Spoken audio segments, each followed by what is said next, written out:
You are walking alone at night. Nothing feels wrong. Just then you realize someone has been watching you this entire time. Now imagine this. The person watching you is charming, educated, respected. The last person you would ever suspect. That's exactly how Ted Bundy got close.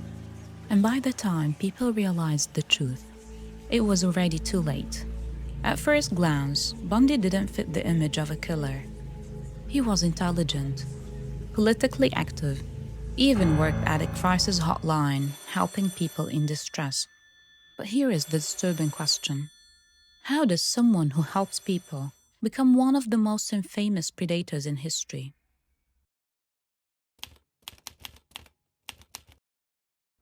The story begins long before the crimes. November 24th, 1946. Ted Bundy is born in a home for unwed mothers. His biological father abandoned his mother soon after she became pregnant, and his identity has never been confirmed. Bundy grew up in a house built on a lie. The people he called mom and dad were his grandparents. The woman he called sister turned out to be his mother. To the world, he was a normal boy. To his family, he was a secret to be managed, as his mother was not married when she gave birth to him, which was not acceptable at that time. Bundy eventually knew the truth. The discovery shattered his reality, fueling a lifelong rage toward the mother who lied to him and the father who never existed. Psychologists later suggested that this confusion, combined with feelings of rejection and abandonment, may have planted the first seeds of something darker. But here is what makes it chilling.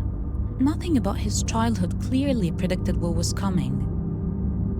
No obvious signs, no violent outbursts, just normal.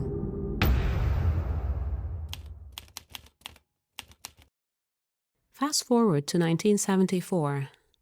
Young women began disappearing in Washington. College students, bright futures, gone without a trace. Early 1974, a series of unexplained disappearances began to haunt the Pacific Northwest. January. The first non-victim, 18-year-old Karen Sparks, was attacked in her Seattle home. She survived her injuries but was left with permanent brain damage. February. Linda Ann Healy, a popular radio ski reporter who vanished from her basement bedroom. Her disappearance would eventually be linked to remains found on a mountain years later. March. 19-year-old Donna Gail Manson disappears from her college campus. Her body was never found. April. Susan Rancourt is kidnapped from her university in Ellensburg. May. Katie Parks was taken from Oregon State University. Investigators later confirmed she was one of the many lives lost at Taylor Mountain during that dark year. June. Brenda Ball was seen talking to a man who appeared to be injured, wearing a sling on his arm. She was never seen alive again. June brought another tragedy. Georgette Hawkins was taken from an alleyway near her house. Bundy later confessed that he was responsible for her disappearance. July. At Lake Sammamish, witnesses reported a man with his arm in a sling asking for help with his boat. That day, Dennis Ott and Dennis Nusland both disappeared within hours of each other. In September, the investigation reached a major turning point. A hunter in the woods discovered a site that held the answers everyone was looking for. Forensic teams confirmed that this was the final location for Janice Ott, Dennis Nusland, and Georgian Hawkins.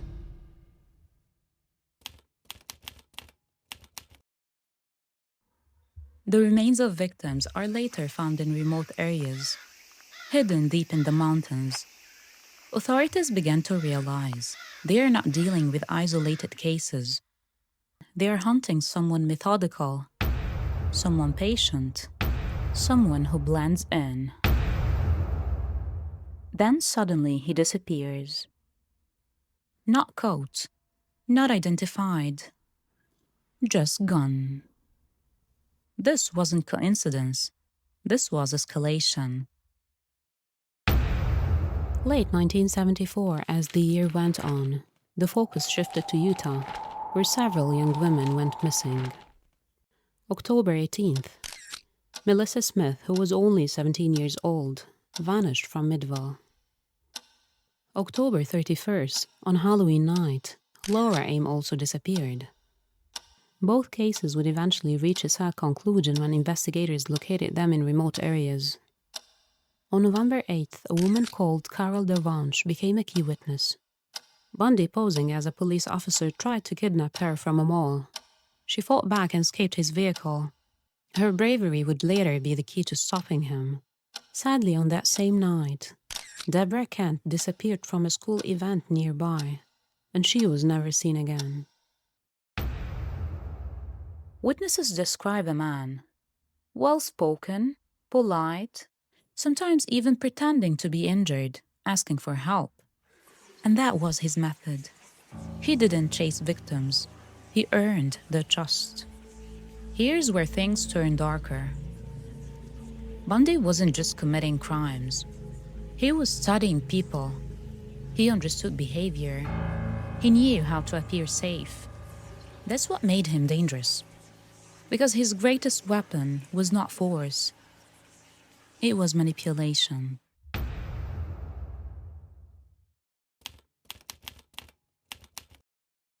By 1975, the pattern spread into the ski towns of Colorado. January. Karen Campbell vanished while walking down a hallway at a ski lodge. Weeks later, search teams confirmed a tragic outcome just a few miles from where she was last seen. March. The pattern moved between Colorado and Utah. 3 more people, ski instructor Julie Cunningham, Dennis Oliverson, and 12-year-old Lynette Culver, all disappeared without a trace. June. The year's final disappearance was 15-year-old Susan Curtis, who was last seen leaving a youth conference at a university. In 1975, Bundy is arrested, not for murder, but for something minor. A burglary suspicion. A police officer noticed Bundy parked in his tan Volkswagen Beetle with the lights out at around 2 after midnight. And when he pulled up behind the Beetle and flashed his lights, Bundy sped off. When the officer caught up to Bundy, he searched the car and found several suspicious items, including handcuffs, a rope, an ice pick, a nylon stocking with eyes and mouth holes, and a ski mask. Bundy had an explanation for each of the items, and he was only charged with fleeing from a police officer. And yet, this small mistake cracks everything open. Witnesses identify him.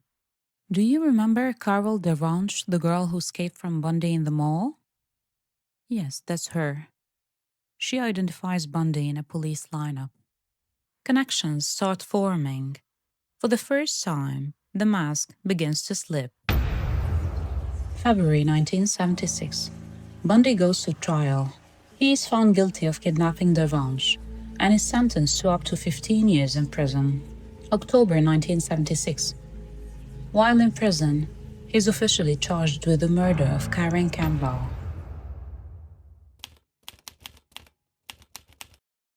Even then, he wasn't done.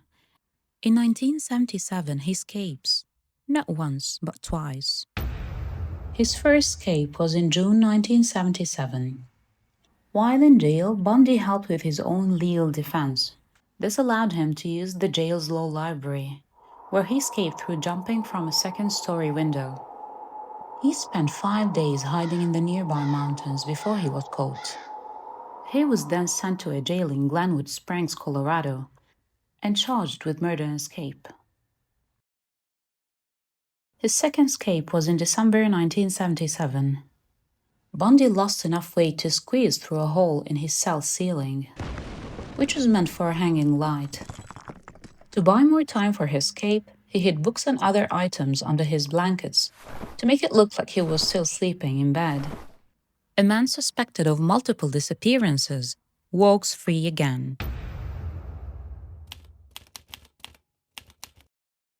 He appears again in Florida. And what happens next is the most terrifying chapter. And this time, he doesn't hide behind manipulation. He becomes more aggressive, more reckless. In a single night inside the Chi Omega sorority house at Florida State University, he attacked 4 female students as they were sleeping. Margaret Bowman and Lisa Levy were both killed. Karen Ann Chandler and Kathy Kleiner suffered severe injuries, but they survived. Shortly after the Chi Omega attacks, Bundy broke into the home of student Cheryl Thomas and attacked her. Her housemates next door heard the noise and called the police. Although Bundy escaped before policemen arrived, Cheryl survived that night, though she faced a long recovery from her injuries, including permanent damage to her hearing. This was no longer calculated distance. This was chaos. In February 1978, the community faced a tragic loss when Kimberly Leach, who was only 12 years old, disappeared. She was a junior high school student who was last seen during the school day in Lake City, Florida. Leach was one of Bundy's youngest victims, and she was his final one.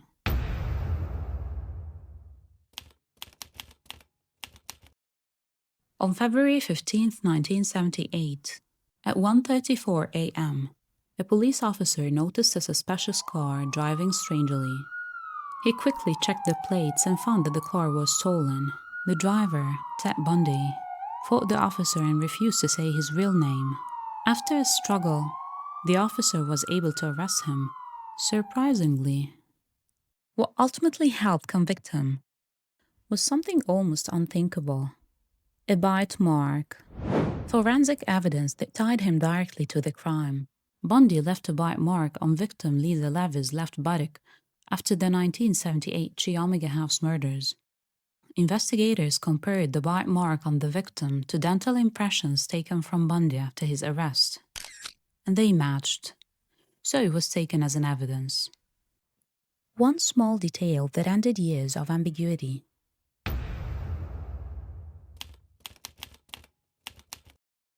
He is finally arrested, put on trial, and here is what stunned the world. He represented himself in court. Confident, calm, almost enjoying the attention. It wasn't just a trial, it became a spectacle. A man accused of horrific crimes, turning the courtroom into a stage. July 24, 1979. Bundy was found responsible for the loss of Lisa Levy and Margaret Bowman, and attempted murders of Cheryl Thomas, Kathy Kleiner, and Karen Chandler. 1 week later, he was sentenced to death. Then again, in 1980, Bundy was found responsible for the loss of 12-year-old Kimberly Leach, and he was once again handed the state's highest legal penalty, bringing the long trial to its final conclusion. But even then, the story does not end. For nearly a decade, Bundy delays his execution using intelligence, legal tactics, and manipulation. Even at the very end, he tried to bargain, offering confessions in exchange for more time. But here's the haunting truth. No one knows the full number of his victims. He confessed to some, but investigators believe the real number could be higher, because Bundy never gave the full story. In January 1989, after years of waiting, the sentence is carried out in Florida State Prison by strapping him into the electric chair, and he was later pronounced dead. Unlike executions before his, Bundy has become a celebration for people across the country who wanted nothing more than to see his end. After his execution, his brain was extracted for scientific study. Researchers examined it, hoping to identify any abnormalities that might shed light on the reasons for his violence. Researchers have found that in general, brain injuries can lead to criminality, but in Bundy's case, no such evidence was discovered in his examination. The case officially closed, but the fascination never ended. Why? Because Bundy shattered a belief we all hold, that danger looks like danger. But sometimes it smiles at you, talks politely, earns your trust, and hides in plain sight. Even today, his story is studied in psychology, criminology, and media. Books like The Stranger Beside Me and documentaries like Conversations with the Killer, the Ted Bundy tapes, continue to explore one question. Was he born this way, or did something create him? And maybe that's the most terrifying part of all. Because if we don't fully understand the answer, how do we ever know we're safe?